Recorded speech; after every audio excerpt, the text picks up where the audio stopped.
bandeko balandi radio télévision Kimbangiste bana papa Simo Kimbangu esika no sobozwami mbote na bino penso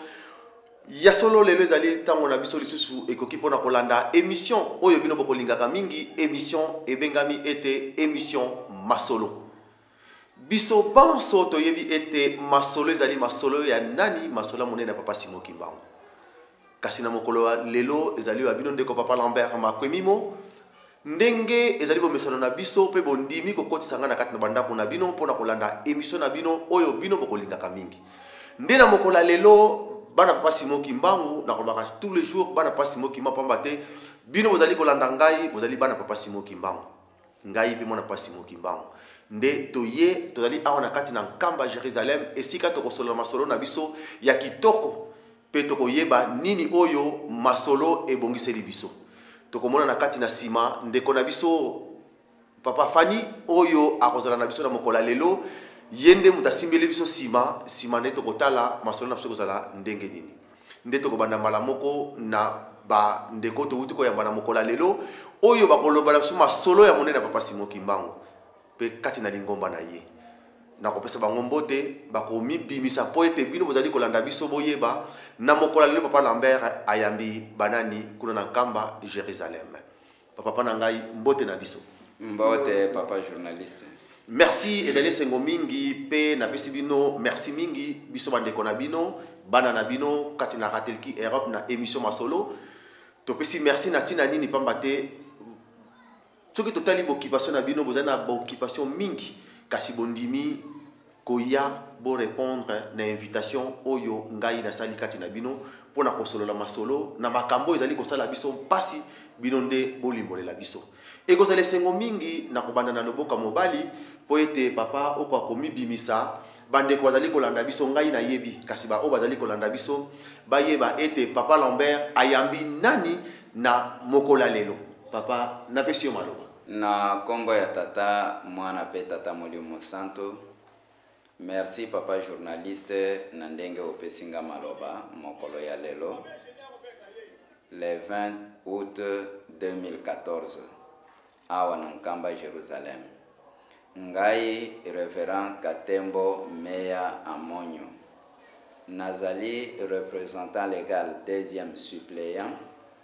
na kati ya département ya évangélisation na siège international direction générale ya évangélisation mpe nazali vice-président général ya commission de discipline et conciliation awa na siège international ya église Kimbangiste na nkamba Nouvelle Jérusalem. Na kote na ngai nazali pe na bandeko mibale oyo tosalaka na bango tozali na greffier ye moko akose présenter tozali pe na huissier ye pe akose présenter ye moko pona oyo ya ngai na kanisi na pesi kombo na misala nazana yango bino nyonso bolandi ngai.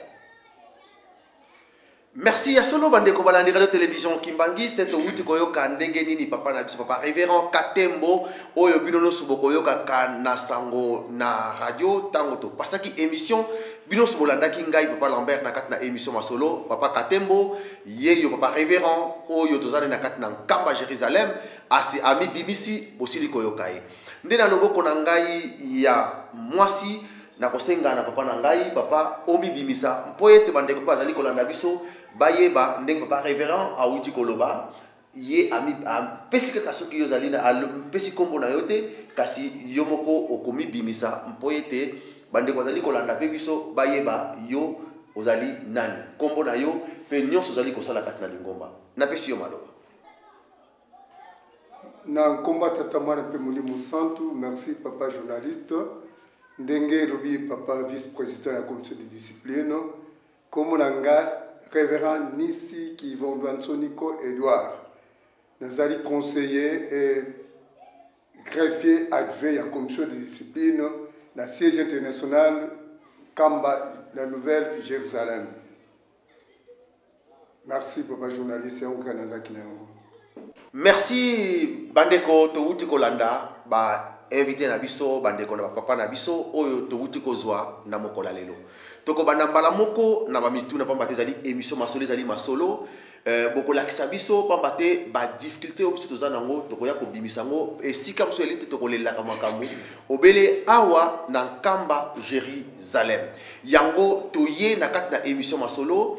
toye po ete tokoka koyeba makambo oyo biso tokomonelaka mpasi yango bandeko bazali komonela mpasi yango toye nango liboso na bino komibimisa yango bokoka kolakisa biso ndenge nini tokokosala mpe ndenge tokokotambola po ete lingomba papa Simon Kimbangu kiangani na bisika nyonso ezala na kimia tozali komona na kati na lingomba tolobaka ezali lingomba moko universel oyo tozali ke oyo tosalama na nkamba yango esalama na baparoisse nyonso ya mokili mobimba mais eloko ezali kosala biso mpasi tokoki kolobela na mokolo ya lelo likambo na baptême tozali komona na niveau ya Europe tokolobela mingi na niveau bamboka mosusu nayebi te mais nakolobela mingi na niveau ya France tokomona paroisse ya Saint-Denis esalisi baptême na mois de mars nazoloba exemple kaka na mois de mars wana esalisi be le 20 mars okomona peut-être kaka na mois de mars wana kaka na mois d'avril Saint-Ouen bazaka à quelques kilomètres Saint-Ouen a salisi baptême okoyoka baptême eza na Saint-Denis na mois de mars mois d'avril baptême eza na Saint-Ouen okoyoka mois de juin baptême eza na Lomière papa pasteur bino boza na nkamba eloko nini ezali kozanga pe nini ezali kosala ndenge wana pe nini okokoloba na biso po ete baptême nyonso ezala soki baptême eza na nkamba biso pe kuna toyebi ke même ata bakosalisa yango baparoisse na bango mais ezala même jour même date que le 15 na mois d'avril baptême ezali kati na mokili mobimba baparoisse nyonso ezwi na mois d'avril le 15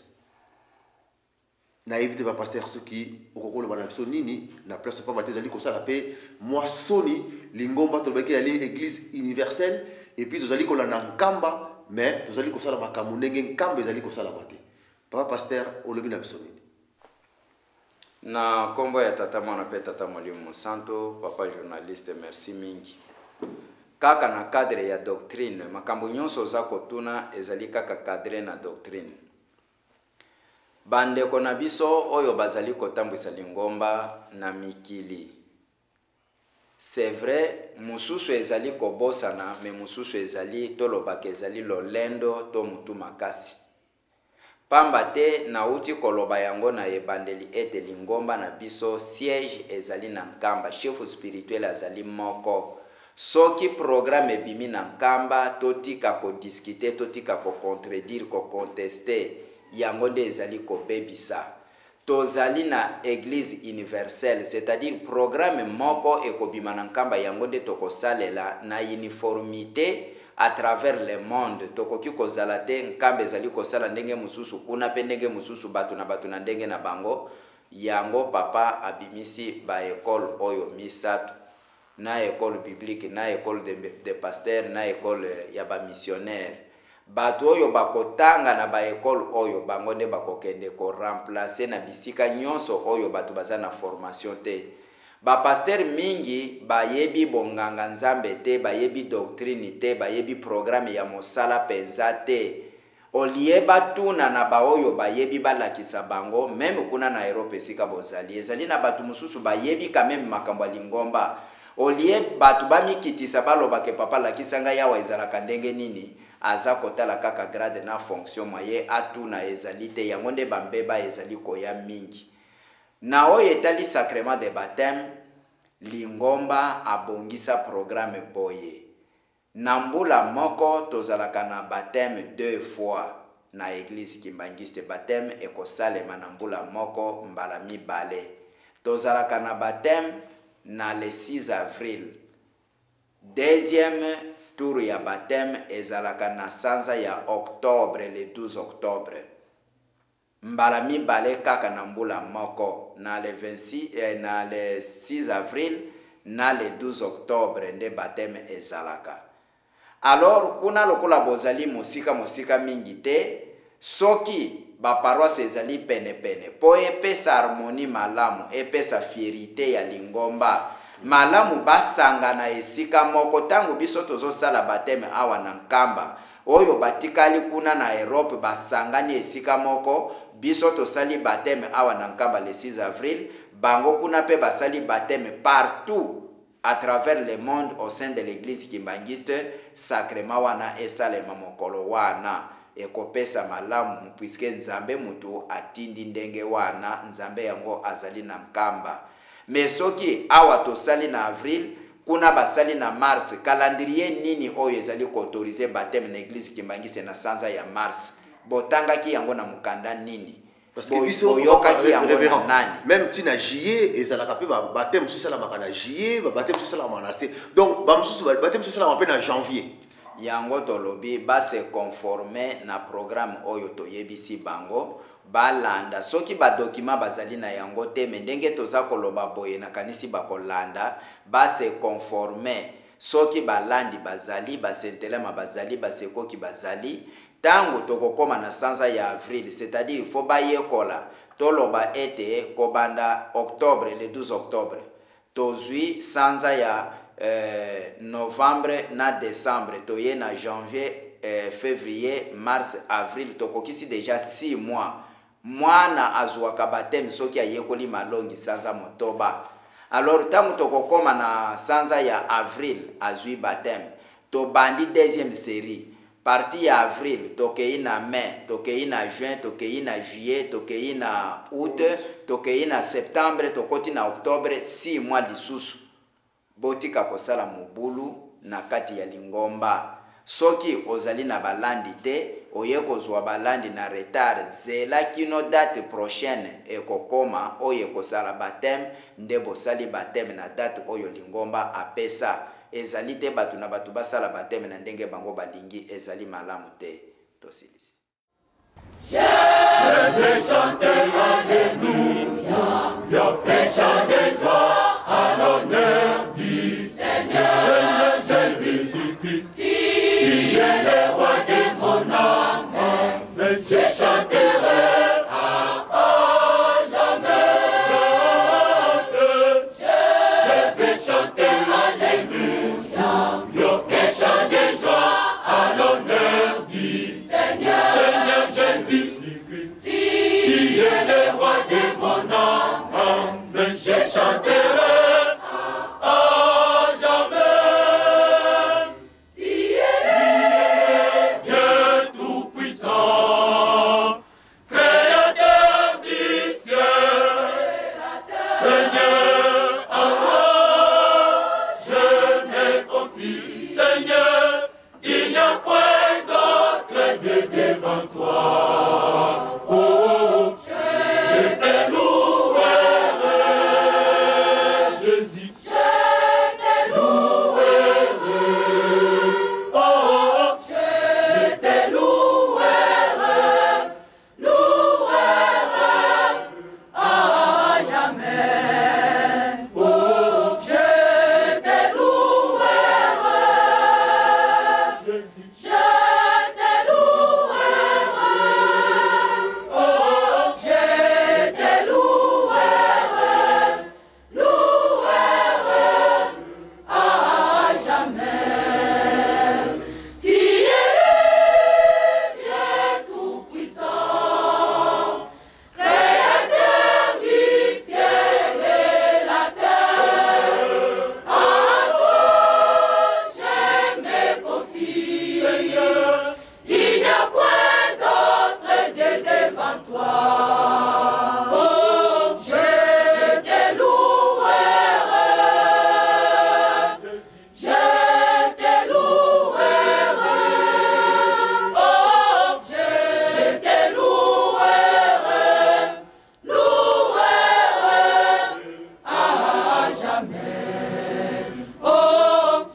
Seigneur, en toi je me confie. Seigneur, il n'y a point d'autre Dieu devant toi. Oh, je te louerai, Jésus. Je te louerai. Oh, je te louerai. Louerai à jamais. Oh, je te louerai, Jésus. Je te louerai. Oh,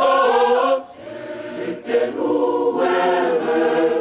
Louerai à jamais. Oh, je te louerai, Jésus. Je te louerai. Oh, je te louerai. Louerai à jamais. Oh, je te louerai, Jésus. Je te louerai. Oh, je te louerai. Louerai à jamais. Tu es le Dieu tout-puissant, créateur du ciel et la terre. Seigneur, en toi je me confie. Seigneur, il n'y a point d'autre Dieu devant toi. Merci à solo bandeko tozali ko kende to uti ko yoka likama ko baksa papa révérend merci mingi to kesi ko na likama mosusu oyo ya noki noki likamona dim tozali ko yoka ke na nkamba molona soki molona liboso molona mibale ba dim ou bien au moins ba paroisse mosusu okoyoka ngo lekani biso to kotambolaka mingi ah basi okukuta na di ah lelo tozali na dim mais ba paroisse mosusu na kati na ba mboka ya poto ata banda paroisse ne banda nan basala ta dim te mais soki mutu mosusu aleki na paroisse ayoki dim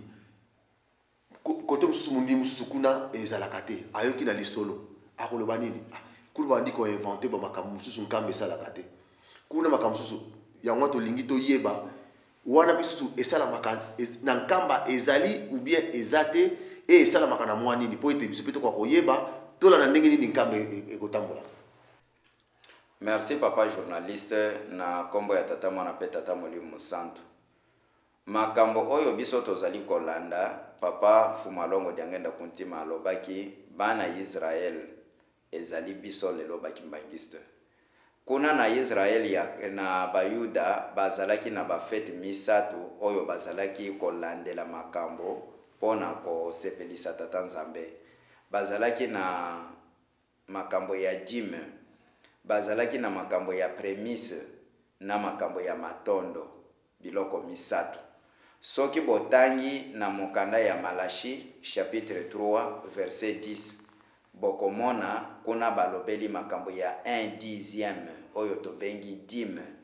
Nzambe azali koloba ete bomeka ngai na 1/10 ya basalaire na bino, 1/10 ya misala na bino, ezala bantaba, ezala bangombe, ezala bilanga, biloko nyonso oyo bimisi na kati ya barekolte na yo, zwa une partie opesa na lingomba. Lingomba apesi na nkamba po ete na grenier ya tata Nzambe provision ezanga te. Papa za koyamba bapaya putu moi. Yango boza komona batu oyo bazali na ba groupe de réveil na ba mangomba ya mike mike baza kozwa ba enveloppe kopesa ba pasteur bango po ete bazwa ba benediction ezali na kati ya Bible ndenge wana. Biso pe awa na nkamba papa atika programme wana bandatango ba papa bazalaki bango misatu. Lelo pe tozali na papa Fumalongo, papa Simon Kimbangu kianga Nzambe Molimo Santo, tozali pe kosala yango lokola awa epai na biso tozwi mwa retard muke po papa tobimaki, sinon fete ya matondo oyo batu bapesaka milona biloko ya bilanga na bibwele na ba enveloppe biloko nyonso ezala 1/10 ezala kande na mois de juillet. toyokani lokola biso awa tozali na mwa retard po tovoyageaki na papa awa toye kozonga ekosalema awa sikasika awa na poso oyo tokobanda nakanisi tokosala yango deja na nkamba oyo azali kobokola oyo azali na biloko koteka mutu na mutu eloko nyonso omoni na baye bazali na mbongo basalaire na bango baza kozwa 1/10 baza kopesa église na biso esalaka ndenge wana ezalaka nde na sanza ya juillet bino kuna pe bosalaka ndenge wana po ete nzambe afongola bavane ya likolo po ete mapamboli enokela bino mais soki boza kopesa na nzambe te oyo ezali reveni ya misala na bino nzambe akokanga banzela wana yango bomoni kotambola malamu ezali te mwaye tobonga ezali te me tokanisa nzambe oyo avandi na nkamba bokolektione biloko na bino nyonso bokangi enveloppe bolobi oyo ezali matondo oyo ezali 1/10 oyo ezali boye milona na biso na bareveni ya misala na biso bosali rapport botindi na nkamba ekomi sikoyo tomemi na papa apamboli bino ezali ndenge wana. Merci ya solo bandeko balandira radio télévision Kimbangiste tozali ko continuer na émission na biso motuna ya suka papa révérend tokosenga na bino siko tozala kimia poete motuna oyo pe ezali kosala biso pasi likambo na ba suspension. Papa révérend touti komona circulaire oyo ezali euti kobima touti ko vérifier na ndeko na biso pe papa Hugens oyo ezali na kati na mboka Belgique mopanzi sango atangelaki biso circulaire pe ndenge ya uti koloba na biso circulaire wana ezali ya solo circulaire ya le 17 juin 2014 ebimaki na nkamba signé par papa Simon Kimbangu Kiangani oyo ezali na numéro circulaire numéro 009. Papa révérend toye komona ke na kati na circulaire wana ezali circulaire moko ezali ya solo mais tolingi sikoyo olimbolela biso pamba te ezali kosala mwa moke nungu bato bazali comprendre te circulaire wana elingi koloba nini tolingi lingomba ezali universel circulaire wana ebimi na nkamba Jérusalem signé par papa Simon Kimbangu Kiangani ndeko nanga papa Hugens atangelaki biso yango na kati na radio bandeko mosusu bazali kobenga ye mpona kopesa ye faute ezali faute te pamba te ndeko na ngai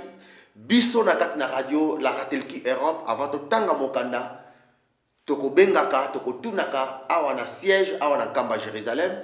mpona koyeba est-ce que mokanda oyo ezali ya solo obe ezali ya solo te circulaire wana numéro 009 ya oyo ebengami objet ezalaki circulaire tolingi papa révérend olimbolela biso yango na bokimia nyonso pamba te tomoni ezali kosala mwa division bato so balobi ke ezali yango te bato so balobi ezali yango mais ndeko nanga papa Hugens ye atangelaki yango azwaki ndingisa awa epai na bino na nkamba Jérusalem ke ezali circulaire moko ezalaki vrai signé par papa Simon Kimbangu Kiangani. Papa révérend tosengi na yo olimbelola biso likambo na circulaire ya le 17 juin 2014 topesi yo maloba na kombo ya tata mwana pe tata Molimo Santo papa journaliste matondo mingi merci lisusu na oyo uti kotuna c'est vrai bandeko batata pe ba mama bakimbangiste tozali na difficulté pona ko comprendre maloba ya papa mais tobondela mingi mwana alandaka matambi ya tata na ye makambo ya circulaire oyo ezali na numéro 009 ya le 17 juin 2014 ezali circulaire ya solo papa moto abimisi yango awa na nkamba tozali na yango biso nyonso pe batangaki yango pe awa na nkamba elingi koloba nini papa alobeli makambo ya suspension texte ezali koloba boye papa alobi mutu moko te na kati ya lingomba na kati ya église Kimbangiste akoki ko suspendre mutu oyo azalaki nommé na ye moko papa kolanda hiérarchie ya lingomba azali na suka il est au sommet après papa mutu azali te donc tokoki même pe koloba pe après ezali te azali na suka na apogée ye soki alobi mutu mususu akoki koloba te. Alors circulaire wana elingi koloba nini? Na kati ya circulaire papa alobeli makambo ya principe méthode, alobeli makambo ya statut, alobeli makambo ya règlement intérieur. Batu oyo bazali kolanda ngai na renvoyer bino malgré nazana mukanda na maboko te nazana documenté botala règlement intérieur na page 111. Règlement intérieur na page 111 balobeli makambo ya discipline, ba punition to ba sanction disciplinaire na kati ya lingomba. Kuna elobi nini? Na kati ya église kimbangiste tozali na ba punition to bitumbu na banzela mibale. Tozali na punition administrative na punition morale oyo tobengi punition ecclésiastique. Ezali na page 111 ya règlement intérieur. Alors na principe méthode balobeli pe makambo ya bitumbu na kati ya lingomba. Kuna na principe méthode balobi soki mutu abuki mubeko ya lingomba to mubeko ya tata nzambe nde bakopesa ye etumbu ya lingomba. Mais oyo tolobeli na administration oyo makambo oyo papa akomi na circulaire toyebi biso nyonso ke administrativement mutu oyo anome azali na pouvoir ya konome mutu na fonction quelconque kaka yende mutu azali na pouvoir ya ko relever to kolongola fonction ya mutu wana. Oyo azali inférieur azali na pouvoir wana te. Tolobeli na cadre administratif ezali punition ya mosala. Soki tolobeli mosala ezali kolobela makambo ya molimo te. Ezali punition administrative oyo papa akomelaki mokanda. Na page 111 oyo natindi bino botala yango na règlement intérieur bapesi ba punition mibale. Punition administrative ezali na A. Na B balobeli punition ecclésiastique to punition morale. Na koti na détail. Kuna na règlement intérieur ba expliquer boye balobi mutu soki abebisi musala azali irrégulier na musala ou bien azali kosala musala malamu te aza kopesa ba rapport te ou bien azali na botosi te bambeba oyo toyebi ya administration bako banda nano na avertissement bapesi lettre ya ouverture ya action disciplinaire oyo babengi avertissement bapesi ba conseil. Yami bale soki changement ezali te bapesi lettre de blâme. Yami satu soki changement ezali te bapesi demande d'explication. Sima ya demande d'explication soki azako changer te bapesi mise à pied yango nde tobengi suspension. Oyo bakokata parfois 1 mois, parfois quelques semaines, parfois 3 mois ou bien 2 mois, ça dépend ya mokonzi ndenge akokatela ye. Soki après suspension changement ezali te faute wana za kotika yango te ba révoquer ye, c'est-à-dire ba longolie ba pesi licenciement ba longolie na fonction wana azali na yango. Notez bien na oyo nyonso na uti koloba ezali kotala nde cadre ya mosala, ça n'a pas affaire na molimo ya mutu. Soki ba longolie par exemple tozo exemple mutu azali secrétaire azali pasteur mais secrétaire na fonction na ye. Pasteur ezali grade ecclésiastique mais fonction na ye na lingomba ezali secrétaire. Tango azali kosala musala malamu te bakopesa ye suspension ezali punition administrative ndenge na lobi babandi na avertissement baye na blâme demande d'explication ba suspendre ye soki changement ezali te balongoli ye ba révoquer ye na fonction ya secrétaire akotika la lisusu secrétaire te balongoli ye baluki mutu mususu ya koki batiye akomi secrétaire mais fonction grade na ye ya pasteur ekolongwa te akotika la na grade na ye ya pasteur. Soki ko pambola bana akopambola bana, soki koteya akoteya, soki kosala baptême akosala, mais ki secrétaire esili wana ezali punition administrative. Tokei na punition morale oyo babengi punition ecclésiastique. Oyo papa akomi na mokanda na circulaire wana ezali punition administrative. mutu oyo azali nommé na chef spirituel soki azali kosala musala malamu te na mouvement ou bien na kati ya lingomba azali kosala musala na ye na fonction na ye malamu te, oyo azali président général na ye ou soit na mouvement, soit na association, soit na groupe ou bien na esika moko boye aza kotambola malamu te, sauf le chef spirituel qui a le pouvoir ya kolongola ye na fonction wana. Azali par exemple secrétaire na paroisse lokola bino kuna na Europe, ou bien azali présidente yafki nommé par le chef spirituel, soki azotambola malamu te, ba pesiye avertissement changement ezalite, ba pesiye blâme changement ezalite, ba sala rapport batinda na chef spirituel ye moko akolongola ye aluki mutu mususu ati wana fonction administrative. Mais na oyo etali punition morale oyo ezali na principe et méthode, mutu abuki mibeko ya lingomba azali représentant légal premier suppléant, azali représentant légal deuxième suppléant, azali conseiller général, inspecteur général, conseiller national, inspecteur national, ba fonction nyonso pasteur de paroisse ainsi de suite, représentant provincial, ba fonction nyonso yo tozali na yango na ba grade tozali na yango na lingomba, ba kangiye par exemple na mwasi ya mutu, ou bien ayibi eloko ya mutu, ou bien abundi na mutu, ou bien afingi, wana ezali problème administratif te, ezali dossier moral, ça touche directement l'âme, ezali ko simba directement molimo ya mutu wana, tango abuki mubeko ya lingomba, nzambe apesi ye mukongo, lingomba bakobenga ye, kuna na punition ya lingomba, blâme ezalite, avertissement ezalite, demande d'explication ezalite, suspension ezalakate na punition morale. Terme ya suspension ezali pona punition administrative. Punition ya lingomba soki basambisi mutu sur PV ba écouter ye, ba monique azali fautif, principe et méthode balobi, bambuta bakokatela ye etumbu na kolanda monene ya mbeba oyo asali. Quel que soit grade na ye, quelle que soit fonction na ye,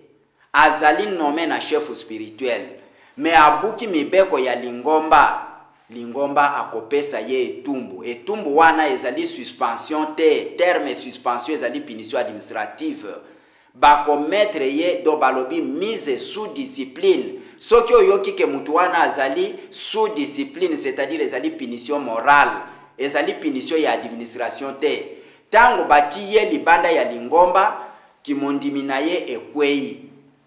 fonction na ye ekwei, grade na ye ekwei, nsiku ye malongi mebundu, oyo papa Mfumu Ambanza akomaki na 1966, na page 4 na page 5, papa Mfumu Ambanza alobi, ozala longi, ozala selo, ozala pasteur, ozala représentant, ozala nani, soki bapesi yo etumbu ya lingomba, obuki mubeko bati yo libanda ya lingomba, tango okoya kozonga sentela mabayambi yo, okoki kozonga lisusu na grade wana te, okozala lisusu longi te, okozala lisusu selo te, okozala lisusu pasteur te, wana punition ecclésiastique, punition morale.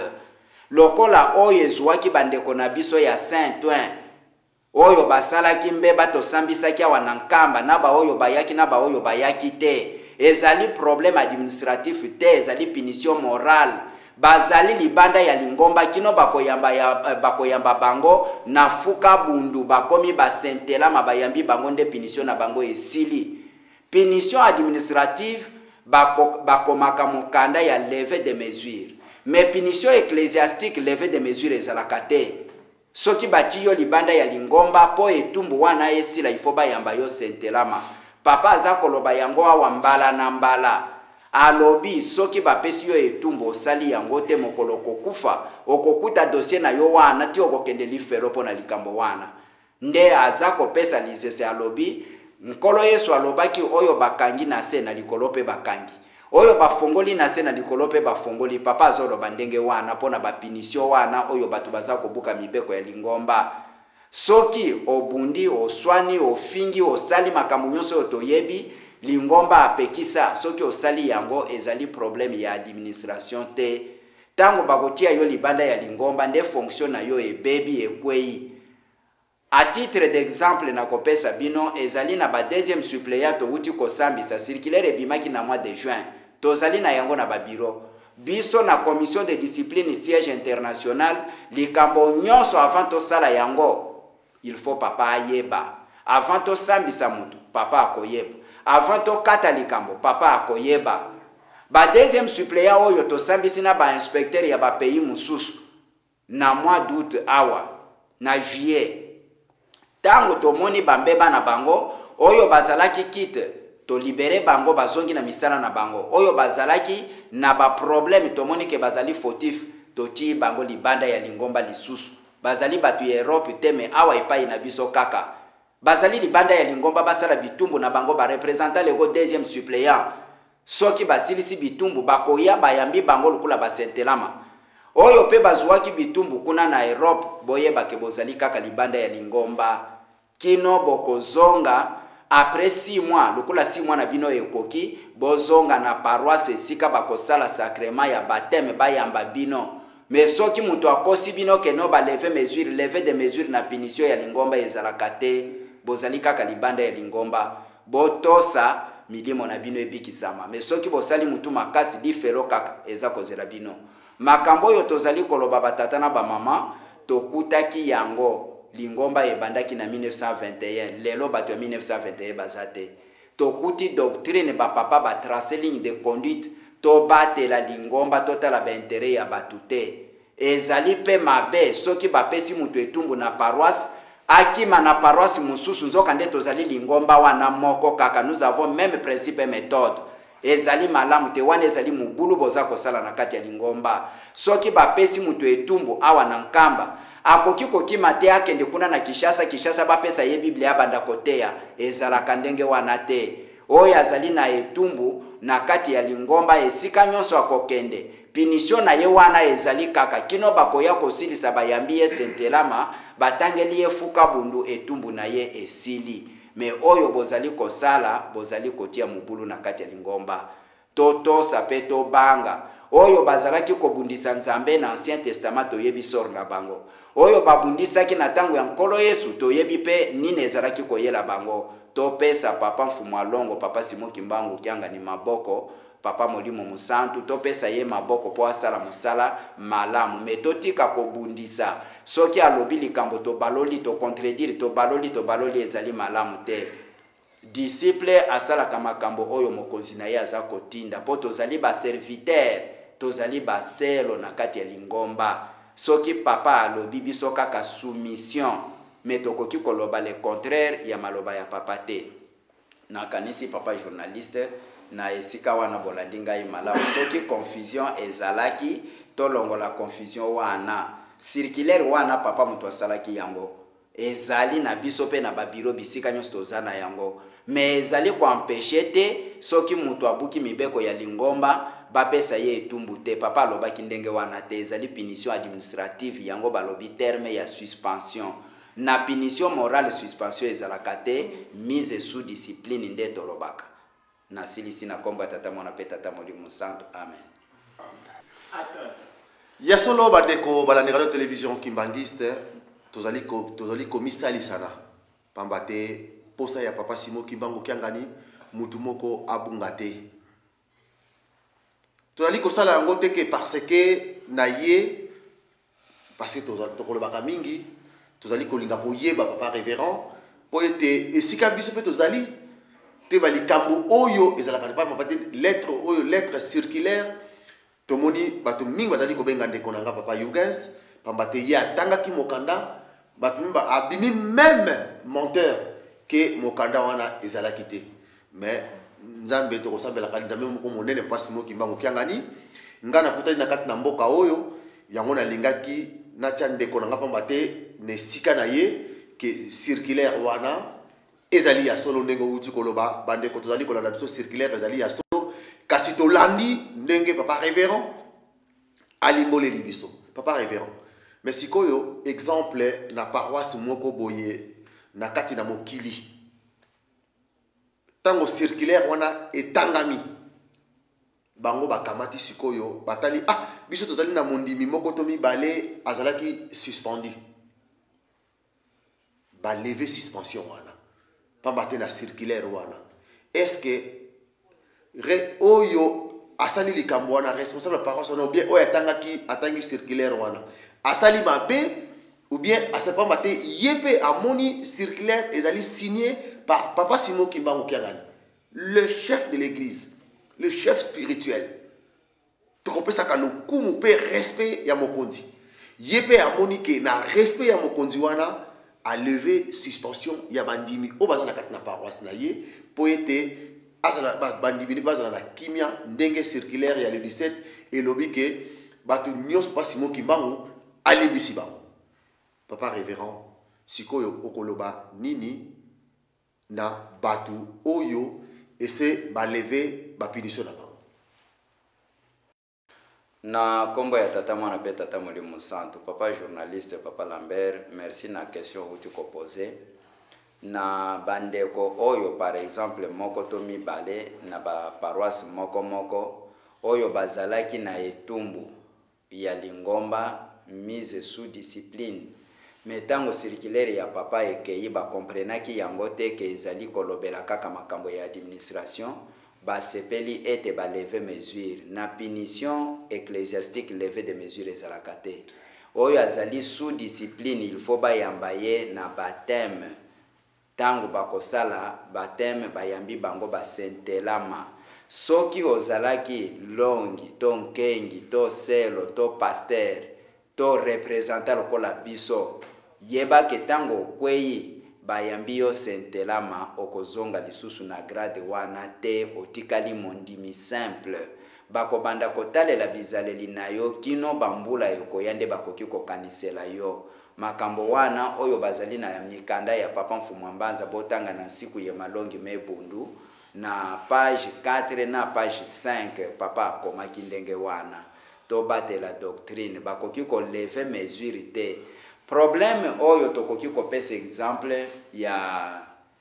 circulaire ya papa oyo bakoki ko zala na chance ya lever de mesure wana ezali boy tokozwa exemple ya secrétaire national soit secrétaire ya collège na niveau par exemple ya RDC ou bien na niveau ya pays moko boy azali secrétaire national ou bien secrétaire ya collège exécutif national ou soit azali président inspecteur na pays moko boy azo sala musala malamu te président du collège amoni yembeba président du collège tango azuye faute akopesa ye lettre ya avertissement apesi ye lettre ya blâme soki changement ezali te apesi ye demande d'explication soki eza ko répondre te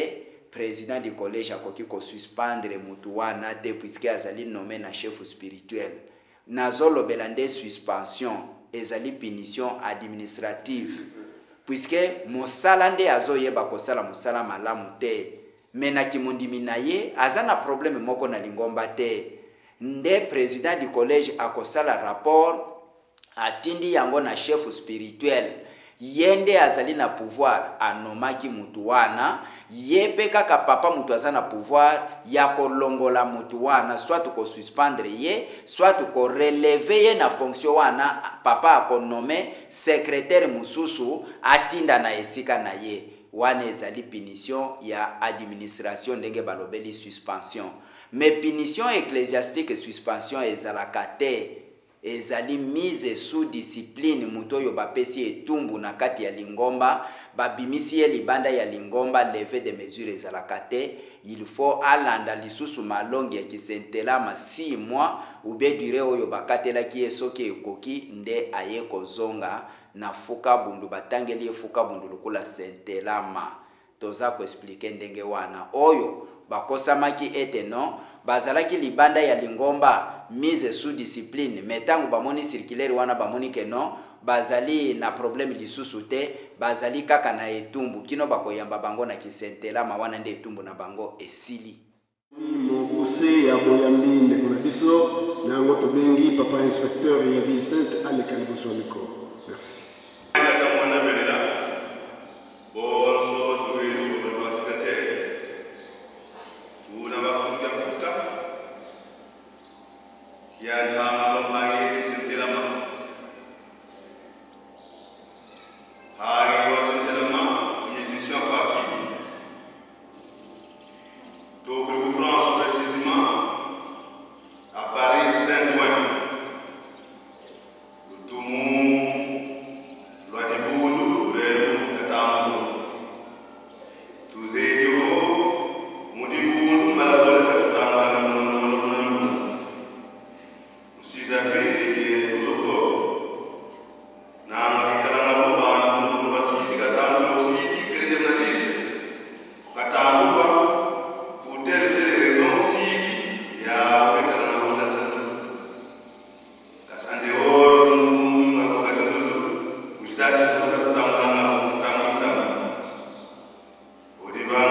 Kazi kwa wema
continuer toujours to comme na mituna ya suka papa révérend na vraiment na pesi bino merci na ndenge tozwi tant mingi pona nini biso pe to na posa bande ko azali mingi to ko bikisama mutuna na ngai ya suka na koloba na kotuna ezali boye to lingi to yeba dire ya punition ecclésiastique ekozalaka ndenge nini pamba te tozali komona na kati na mboka poto soki responsable alingi na kopeso pe délai indéterminé la punition mais ezala ngo mabete biso to yebite mais lokwa tozana kati na nkamba to lingi lingomba ezali église universelle to lingi ndenge nkamba ezali kotambola biso pe to tambola ndenge nkamba ezali kotambola pona ba dire wana ya punition ecclésiastique ezalaka ndenge ni papa révérend to pesio maloba. Merci papa journaliste na kombo ya tata mwana pe tata Molimo Santo. Punition ecclésiastique ezali na domaine ya principe et méthode puisque ezali directement na kati ya doctrine. Na kati ya principe et méthode ba papa ba komaki boye. Papa Mfuma Longo asignaki principe et méthode na 60D. Soki botangi ezala version ya français, ezala na lingala, ezala na kikongo, ezolobela kaka ndenge moko. Bitumbu na kati ya lingomba ekabwani na ndenge boye. Soki mutu asali mbeba na kati ya lingomba abuki mibeko ya lingomba nazoloba teke makambo ya musala fonction teme makambo ya kimondimi abuki mubeko ya lingomba soit abundi soit afingi soit asali ekobo soit ayibi soit azali ndoki ba makambo nyonso wana ezali ba papa ba identifiaki yango ba classer yango selon grandeur na yango elobi boye mutu nyonso oya sali lisumu abuki mubeko ya lingomba bakosambisa ye bakoki kopesa mutu etumbu te soki basambisi ye te meme na Bible pe eza koloba ndenge wana okokatela mutu etumbu te soki bosambisi ye te mutu nyonso bakokatela ye a partir ya maloba na ye nde bakoloba ete azali na mbeba. Alors na principe méthode balobi ndenge wana bambuta ya lingomba bakovanda basiege babengi mutu bato oyo bazana problème basambisi bango yango tolobi lelo conseil commission de discipline et conciliation. Commission ezali ko représenter église tout entière. Une partie baponami po ete batala kamakambo ya lingomba yango nde babengi bango commission oyo eza kotala discipline ezali nde mobeko. Conciliation ezali ko remédier ba situation ezali te kaka makambo nyonso kopesa bitumbu makambo mususu bapesi ba conseil soki bato ba se retrouver bolimbisi bango botili bondeli bazongi ezali te kaka makambo nyonso ba punition alors punition na kati ya lingomba ezali boye tokobanda ndenge ezali na principe méthode lisumu ya liboso batangi balobeli makambo ya kindoki balobi oyo ndoki oyo magicien oyo nganga kisi oyo mutu azali kosala ba poison na kobuma batu na tentative ya empoisonnement soki mutu ya ndenge wana bakangi ye basambisi ye andimike ya solo asala kabakisi ya kobuma batu bia azali ndoki etumbu na ye na principe méthode balobi ebali na mbula moko suka na yango mbula zomi na mibale c'est-à-dire bambuta bakotala grandeur ya likambo yo ye a poser bakoki kokatela ye inane soit bakokatela ye 5 ans soit 7 ans soit 8 ans mais limite ezali 12 ans bakoki ko dépasser plus de 12 ans te soki na lobi ke punition ekoki ko dépasser plus de 12 ans te c'est pour dire que punition indéterminée na kati ya lingomba ezalaka te la durée indéterminée n'existe pas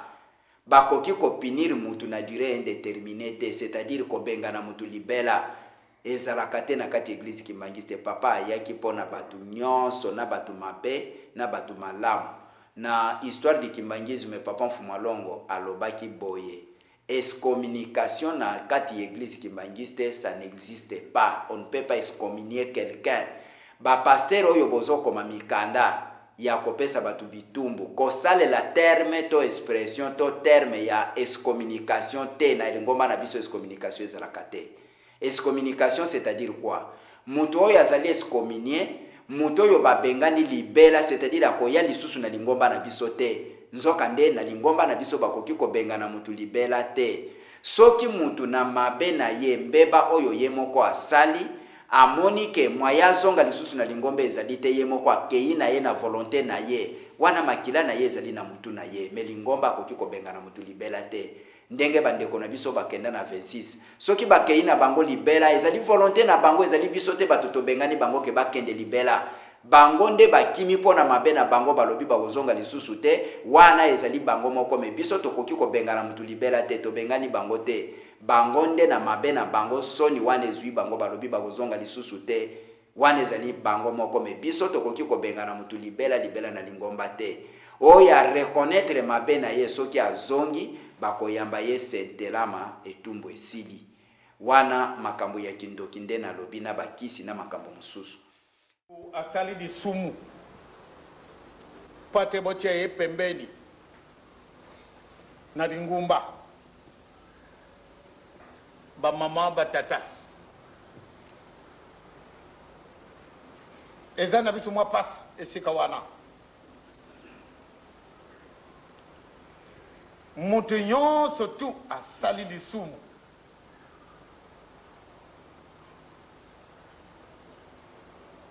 yo si oyibi obe bamemene yo sango otuni ye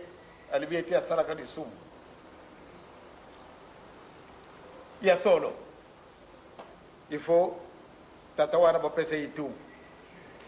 obe mama wana bopesa itumu ezali mpona kobelela yango te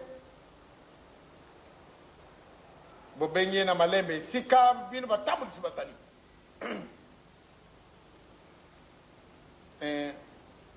mama obe tata yo osalaki likambo mabe toti yo pembeni ta mosusu na okaka révocation yo orevoke mutu te okoki korevoke ye te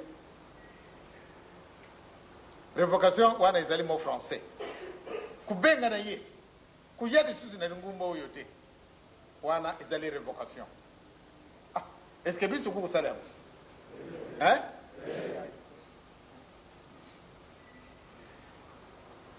biso tokokosala ndenge wana te tosala révocation ya moto oyo asali likambo ya mabe kurevoke ye te tia ye pembeni epuis ndenge tokosalaka ale topesi yo 6 mois zala na banda na lingumba bon moto wana ntango aokide asala 6 mois akei na libanda ale abati kusala ekobo kumela masanga kubunda kusala maso aoke te voilà le 15 décembre babana kuyamba bato ale aye kokumisa nkumu na ye nga nazalaki pembeni esika nalingi najunga na kati na lingumba moto wana bakujungisa na lingumba bakujungisa ye te opesa na réponse makasi te hein kuku kujunga na kati na lingumba te pamba te atosaki bibeko te bakujungisa ye te bakujungisa ye te nani ayakupesa kasi mutu mususu asalaki mabe botiye pembeni mokolo yonso na ndako ya nzambe ndenge toyakobundaka na mosala na biso azali ntango yonso tu mwa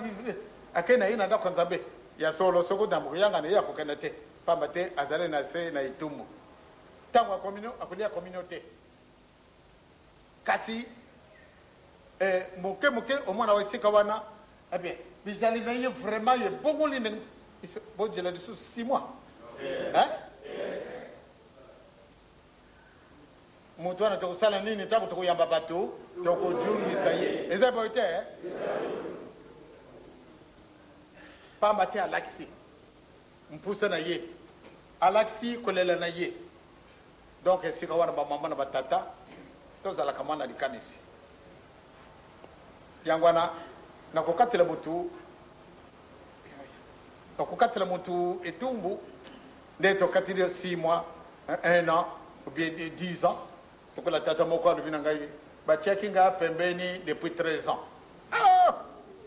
mbona juu meme satu mobima pa osalaki nini alobi makambo alobi ngai alobi te wana na ndimi na ngai te okosi ce n'est pas possible. Lisumu kategorie ya mibale na principe méthode balobeli makambo ya moyibi kuna balobi moyibi akokani na ndoki azali mutu ya motema mabe azongisi mutu na pasi mutu azwaki deja eloko na ye alongoli ye yango mutu wana azongi na pasi bambuta bakotala likambo ya mutu wana bakokatela ye etumbu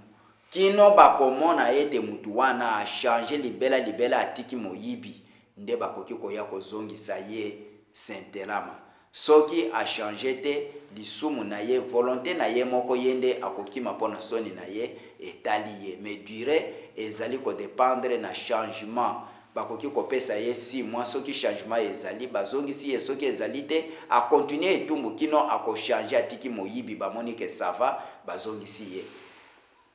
etumbu ya misatu ezali pona lisumu ya ekobo na principe méthode bakaboli bikobo na biteni misatu oyo asali ekobo bamoni ye te bakangi bango te batu pe bayebi te mais na conscience na ye esali ye pasi ya lobinga na mesana kosala masumu te muto ya kwesi ngai il faut nakende kaka na bimisa likambo yo na lingomba ayeye moko komibimisa soki aye komibimisa adevale yango na misu ya batu ke nasalaki ekobo na mutu tel lingomba akobenga bango asambisi bango akopesa bango etumbu 6 mois libanda ya lingomba wana ezali suspension te ezali nde punition morale bakotia bango libanda ya lingomba sanza motoba lisumu ya ekobo tango bakosala etumbu na bango bakoya koyamba bango ba Saint-Elama. Deuxième catégorie ya ekobo mutu asali ekobo batu bayebi te bamoni bango te yepe amibimisi te mezemi emonani tango bakotuna yo zalaka na mobali te nini boye o tata kingandi mutu asalinga boye bakobenga bango basambisi bango bapesi bango etumbu sanza motoba 6 mois kaka soki etumbu esili soki bakobalana balendisi nano libala na bango simande baye koyamba bango ba Saint-Elama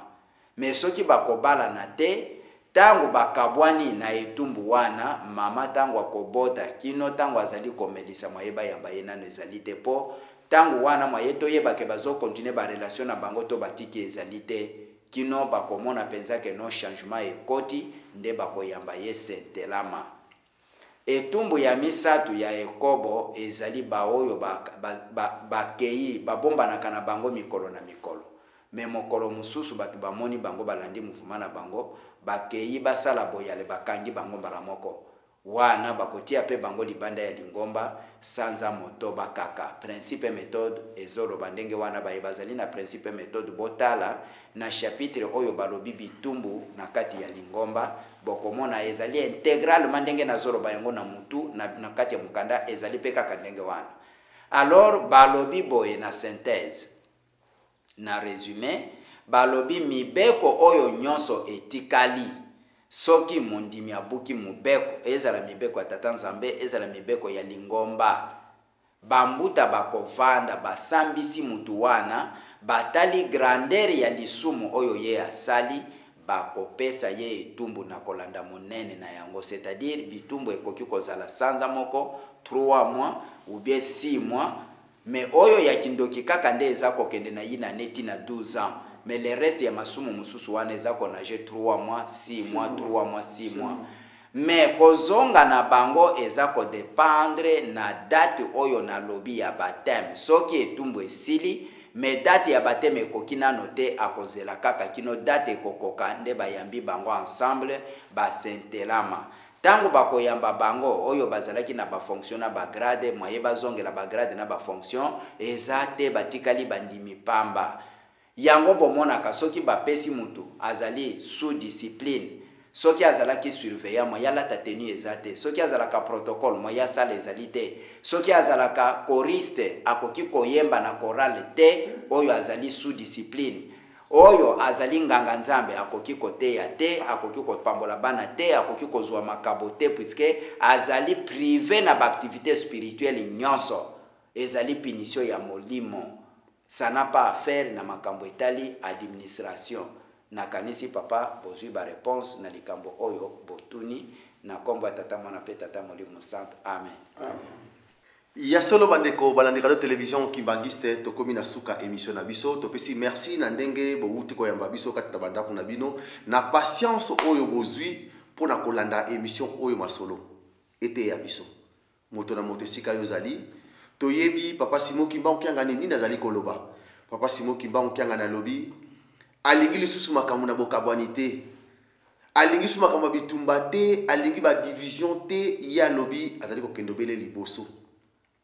likambo na bosangani ezali likambo ya kitoko yango wana maemanso touti koyoka awa mwana na papa Simon Kimbangu yo moko landa otala yo moko tala esika nini yo telemeli soki ozali esika o esala ko pasi ozui réponse na yo soko moni ko kite papa révérend Zali kende na paroisse na yo solola na chargé d'évangélisation soko tunie motuna chargé d'évangélisation a Monica ko kite ye akobenga na nkamba Jérémie pamba te Zali mosala na ye po apesa yo réponse ya kitoko pona lelo na katwande ko nanga to komi na suka na pas révérend soki likambo suka ezali bino mbale bokoki kopesa conseil bien likambo suka o bokoki kopesa na bandeko bazali kolanda biso nde totikeli bino une minute nde bolobi na biso yango na kombo ya tata mwana pe tata Molimo Santo. Merci papa journaliste bandeko na biso oyo bazali kolanda biso na musika tolobi boye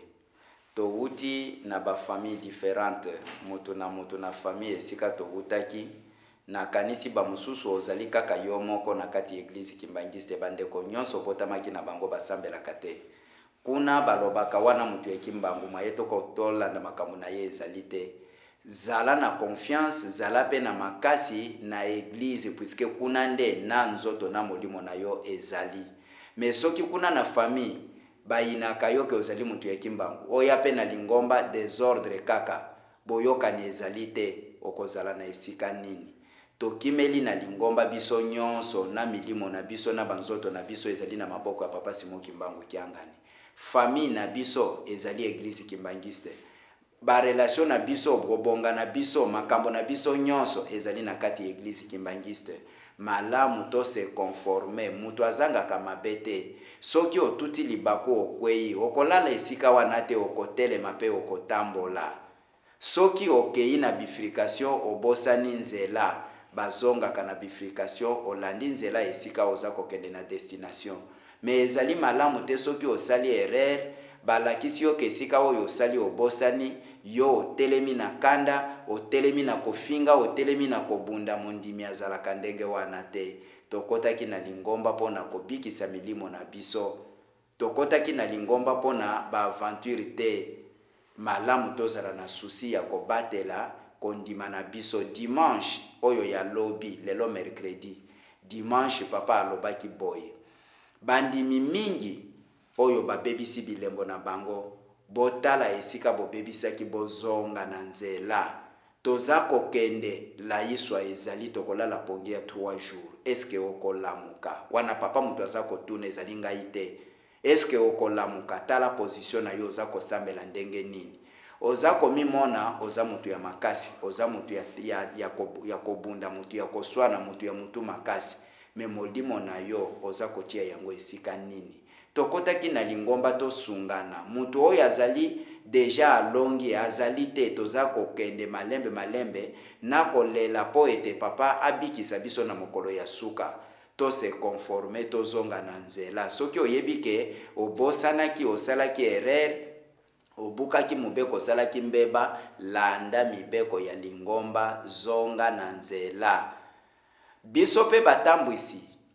soki totali na Matthieu chapitre 5 verset 19 nkolo Yesu alobi oyo akolakisa mwana muke nzela ya malamu na likambo moko nzambe akopambola ye na likambo wana oyo akolongola eloko moko na kati ya mibeko ya tata nzambe pe alakisi yango na batu ete babunga nzela na mwa likambo wana akokota lifelo ezali na Matthieu chapitre 5 verset 19 botanga yango molimo ya mutu ezali très cher ezali eloko akosakana na yango te to batela mutu na mutu sunga ndeko na yo yango Paul alobi ete supportez-vous les uns les autres to sungana mais kokotisa batu na zamba kotia batu na nzela oyo ezali yango te totika makambo wana erreur ezangi na mutu moko te mabaku ezangi te me mawa na mutu oyo aza ko provoquer mabaku wana ezali na Luc chapitre 17 verset 1 à 2 mawa na mutu oyo azali koprovoke mabaku na mutu wana oyo azali mwana lingi akota na nkembo me yo ozobenda ye na kokosa ye na komema ye na nzela ya lokuta mpo molimo na ye bunga ezali mawa. Balobi pe lisusu na Romains chapitre 6 verset 1 à 2 Paul aza kotuna ete tosala masumu mingi po ete nkembo eya noki po ete mapamboli etonda kati na biso. Alobi tokoki kozwa mapamboli na kati ya masumu te. Mutu nyonso zala na sosi ya kose purifier zonga na nzela to batela mibeko ndenge tokuti yango na lingomba. Lobi biso tokozala te bayeba kolanda biso bakoya sima na biso bakuta ete nzela bapapa batikaki changement ezali te tozolanda kaka ndenge batikelaki. Wana nde conseil muke tozalaki na yango pona kosungana na yango na kombo ya tata mwana pe tata molimo santo. Amen. Merci à solo bandeko balandi radio télévision Kimbangi soto komina suka émission na biso wutu koyoka moya suka oyo papa révérend papa Katembo wutu koloba na biso papa révérend lobi ye moya loba ete pambate oyo ya wutu koloba liloba suka yango kaka ye palingaki koloba